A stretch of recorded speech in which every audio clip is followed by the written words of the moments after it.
La Fédération des organisations professionnelles d'ACNUL est une organisation agricole composée de plus de 50 associations locales, en plus de 30 coopératives agricoles et de 2 unions pour les coopératives d'amandiers et de miel.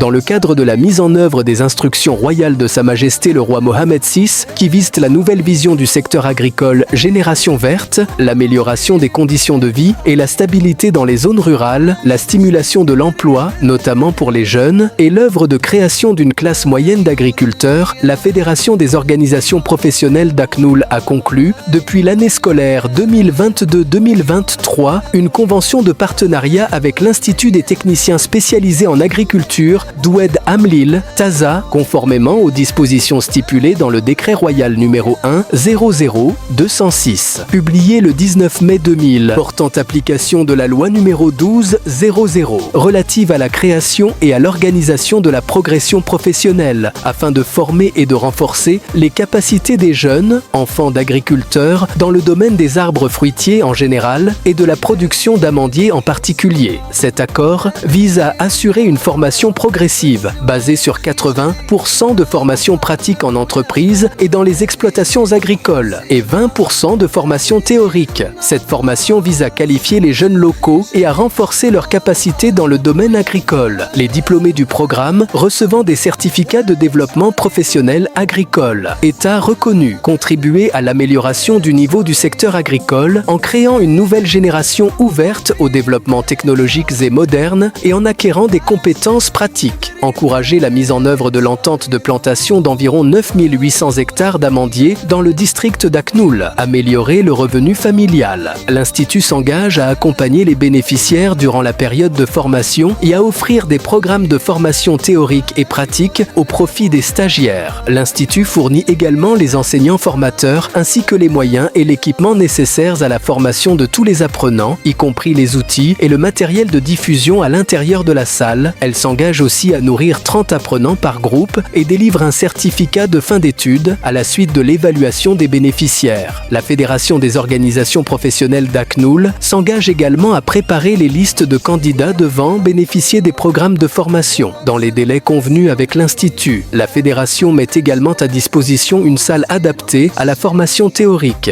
La Fédération assure également les conditions de formation, suit l'assiduité et le comportement des apprenants et surveille leur discipline en classe. Travailler à la recherche et à la mise à disposition de fermes où des formations pratiques seront dispensées dans le district d'ACNUL pour permettre aux bénéficiaires de terminer la formation et d'obtenir des certificats après évaluation. Un comité mixte entre l'Institut et la Fédération a également été créé, chargé d'élaborer un programme qui comprend les différentes activités à réaliser, les ressources humaines et matérielles allouées à leur mise en œuvre, ainsi que la réalisation, le suivi et l'évaluation des réalisations du projet objet de l'accord. Le nombre de classes diplômées ayant obtenu un certificat de fin d'études reconnu par l'État est de 7 groupes. 2 groupes d'ACNUL, 2 groupes du Bourd, 2 groupes de Tizi Ouzli et Sidi Ali Bouregba, un groupe de Jabarna. Le nombre de diplômés qui ont obtenu des certificats agricoles reconnus par l'État a atteint environ 280 jeunes agriculteurs. La Fédération des organisations professionnelles d'ACNUL remercie toutes les composantes de l'organisation, notamment les associations, les coopératives et les syndicats qui ont pris l'initiative de participer à ce projet de formation au profit des jeunes de la région. La Fédération adresse également ses remerciements à toutes les composantes de l'Institut technique d'Oued Amlil, des administrateurs aux professeurs, pour leurs efforts visant à faire de cette formation une réussite et à permettre aux jeunes agriculteurs d'acquérir des techniques modernes pour faire face à la nouvelle vision du secteur agricole, la génération verte.